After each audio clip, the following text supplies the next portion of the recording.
नमस्ते to all of you my students, my name है सौरभ रायकवार और मैं आप सभी का इन्फिनिटी विजडम क्लासेस के ऑनलाइन प्लेटफॉर्म पर स्वागत करता हूं। हम लोग क्लास 9th मैथ्स एनसीईआरटी की कंप्लीट बुक का सॉल्यूशन कर रहे थे, जिसमें हम लोगों ने चैप्टर 7 जिसका नाम है ट्राइंगल, उसके इंट्रोडक्शन से रिलेटेड वीडियो कंप्लीट कर लिया है। हम इस चैप्टर 7 की दो इंपॉर्टेंट एक्सरसाइज 7.1, एक्सरसाइज 7.2 ऑलरेडी ही डिस्कस कर चुके हैं। जिन लोगों ने अभी तक एक्सरसाइज 7.1 और एक्सरसाइज 7.2 को नहीं देखा है, जाइए, प्लेलिस्ट पड़ी हुई है, सारी की सारी वीडियो अरेंज फॉर्म में आपको मिल जाएंगी। अब हम लोग एक्सरसाइज 7.3 स्टार्ट कर चुके थे और एक्सरसाइज 7.3 का क्वेश्चन नंबर 1 हम लोग कल डिस्कस कर चुके हैं। आज हम लोग एक्सरसाइज 7.3 का क्वेश्चन नंबर 2 डिस्कस करते हैं। आइए क्वेश्चन नंबर 2 की ओर मूव करते हैं। क्वेश्चन नंबर 2 क्या कहता है?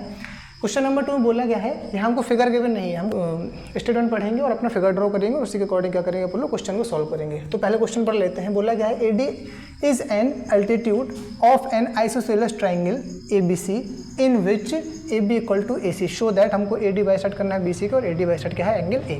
तो कहने का मतलब ये है, क्वेश्चन में इस तरीके से हमको बोला गया है कि ABC एक आइसोसेलेस ट्राइंगल है। क्या बोला गया है? Isosceles triangle ABC। तो कहने का मतलब है कि ABC ट्राइंगल ड्रॉ करेंगे। ये रहा ट्राइंगल, इसका नाम है A, ये है B, ये है C। बोला गया है AD is an altitude of an isosceles triangle ABC। एक आइसोसेलेस ट्राइंगल ABC है जिसका एक अल्टीट्यूड है AD। अल्टीट्यूड होता है सामने वाली साइड पे जो 90 डिग्री बनाता है, वो होता है अल्टीट्यूड।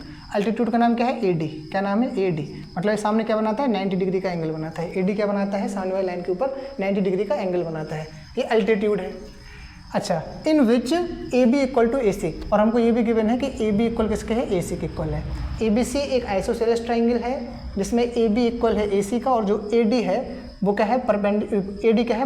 और जो AD है, AD अल्टीट्यूड है। AD क्या है? अल्टीट्यूड है। अल्टीट्यूड है जो सामने वाले साइड पे 90 डिग्री का एंगल बनाता है। हमको प्रूफ करना है AD bisect BC। AD line है जो BC को बाइसेक्ट करती है, मतलब ये जो लाइन AD है ना, वो BC को बाइसेक्ट करती है। बाइसेक्ट का मतलब BC को 2 इक्वल पार्ट में डिवाइड करती है।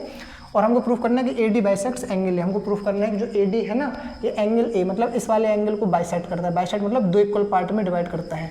जो AD लाइन है इस BC को 2 इक्वल पार्ट में डिवाइड करती है, मतलब ये BC है ना, ये दोनों आपस में इक्वल है। ये प्रूफ करना है हम लोगों को, ये दोनों चीज़ हमको क्या करना है? प्रूफ करना है। अच्छा, मैं क्या कर रहा हूँ, इस एंगल को एंगल 1 नाम दे दे रहा हूँ, इस एंगल को एंगल 2 नाम दे दे रहा हूँ, है ना। तो देखना है AD बाइसेक्ट BC, इसका मतलब क्या है? AD बाइसेक्ट करता है BC को, इसका मतलब क्या है? हमको ये भी दिखा देना है यहाँ पे कि इसका मतलब ये भी है कि BD इक्वल BC, ये भी प्रूफ करना है। इसका मतलब क्या है? अगर AD बाइसेक्ट करता है BC को, मतलब BC को 2 इक्वल पार्ट में डिवाइड करता है, हमको ये प्रूफ करना है। कहने का मतलब ये है कि BD इक्वल CD के, BD इक्वल CD के, BD इक्वल किसके है? CD के हो जाएगा, है ना। ऐसे ही AD बाइसेक्ट एंगल है। AD बाइसेक्ट एंगल है का मतलब इसको हम ऐसे भी लिख सकते हैं कि हमको क्या दिखाना है कि एंगल 1 इक्वल है एंगल 2 के। आइए दोनों बातों हम क्या करते हैं, दोनों बातों हम लोग प्रूफ करना स्टार्ट करते हैं। देखो, पहले हेडिंग क्या पड़ेगी हमारा? गिवन। जो भी हमको गिवन इन्फॉर्मेशन सबसे पहले हम वो लिखेंगे। तो गिवन हमको क्या है? हमको गिवन है कि ABC triangle ABC is an isosceles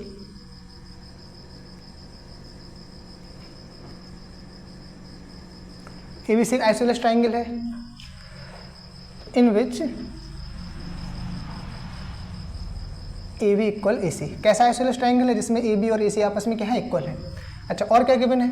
और हमको ये गिवन है, सेकंड पॉइंट हमको गिवन है कि AD इज अल्टीट्यूड। AD क्या है? AD is an altitude. AD एक अल्टीट्यूड है, हमको ये भी क्या है? गिवन है। अच्छा, हमको शो क्या करना है? हमको शो करना है, हमको शो क्या करना है? To show. हमको शो क्या करना है? हमको शो करना है फर्स्ट पॉइंट तो ये कि AD बाइसेक्ट करता है BC को, सेम टू सेम लिखना है AD बाइसेक्ट्स BC। इसको हम ऐसे भी लिख सकते हैं कि या तो हम ये प्रूफ कर दें, या इसी लिखी बात को दूसरे तरीके से भी लिख सकते हैं कि BD इक्वल है CD के।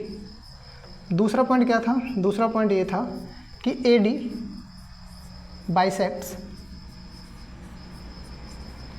Angle A।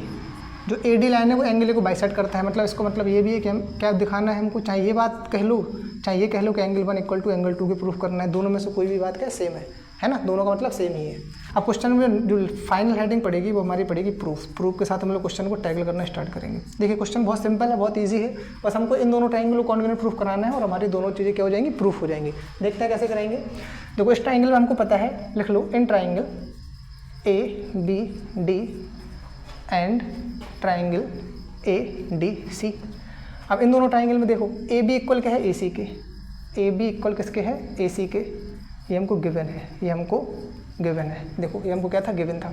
और हमको क्या गिवन है, हमको गिवन है कि ये अल्टीट्यूड है, AD क्या है अल्टीट्यूड है, मतलब ये दोनों एंगल क्या है 90 डिग्री के हैं। तो हम कह सकते हैं एंगल, इस एंगल का नाम क्या है ADB, एंगल ADB इक्वल हो जाएगा एंगल ADC के, एंगल ADC के।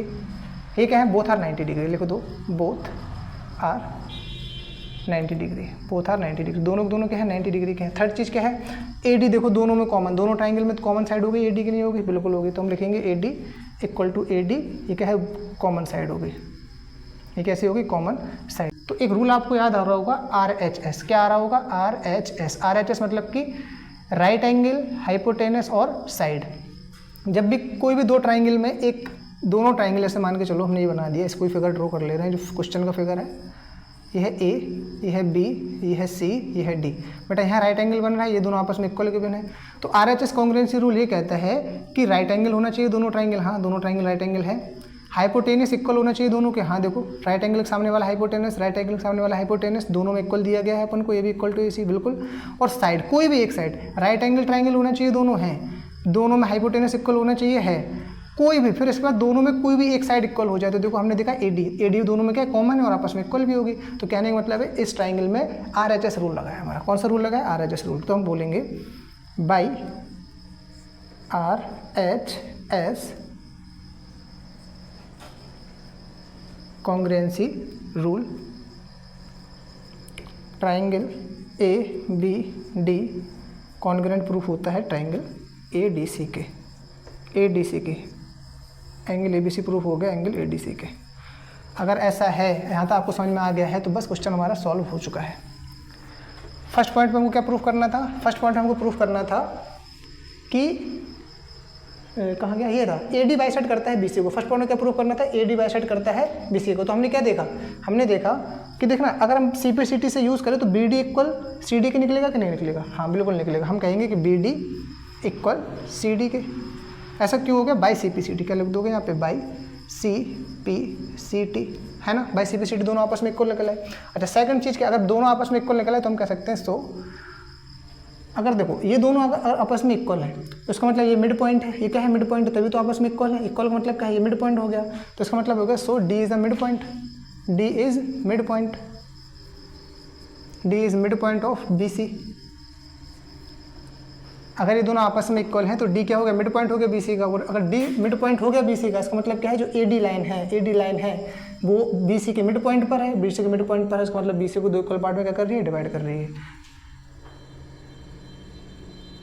हम कह सकते हैं कि AD bisects angle, sorry AB bisects BC, AD bisects BC, AD bisects हो गया BC। सेकंड पॉइंट क्या बोल रहा था, सेकंड बोल रहा था कि AD बाइसेक्ट करता है एंगल A को। अब AD क्या है, बाइसेक्ट करता है एंगल A को।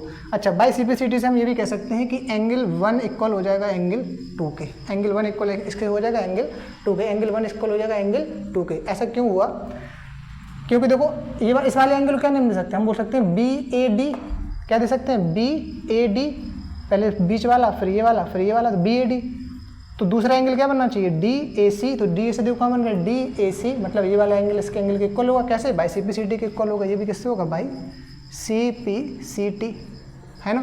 ये करस्पॉन्डिंग साइड करस्पॉन्डिंग एंगल निकालना बहुत पहले इंट्रोडक्शन की वीडियो हम लोग बहुत डिटेल में समझ चुके हैं। इसलिए बोलते हैं जिसको भी ये समझ में नहीं आ रहा है, इसका मतलब उसने इंट्रोडक्शन की वीडियो नहीं देखी, उसका बेस थोड़ा कमजोर है। इसलिए अगर ये चीज़ समझ में नहीं आ रही है कि CPCT से कैसे हो रहा है, तो जाके सबसे पहले इंट्रोडक्शन का वीडियो देखिए, लिंक डिस्क्रिप्शन में आप लोगों को मिल जाएगा। अब आइए क्वेश्चन पर आते हैं वापस। सेकंड पार्ट हो गया, एंगल 1 इक्वल टू एंगल 2 के निकल आया। अब समझो, अगर एंगल 1 और एंगल 2 आपस में इक्वल है, अगर ये इक्वल और बीच से ये लाइन जा रही है, इसका मतलब क्या, ये लाइन ऐसी लाइन है जो इस एंगल को दो इक्वल पार्ट में डिवाइड कर रही है। क्यों, क्योंकि दोनों आपस में हमने इक्वल प्रूफ कर ली। तो हम कह सकते हैं we can say angle A,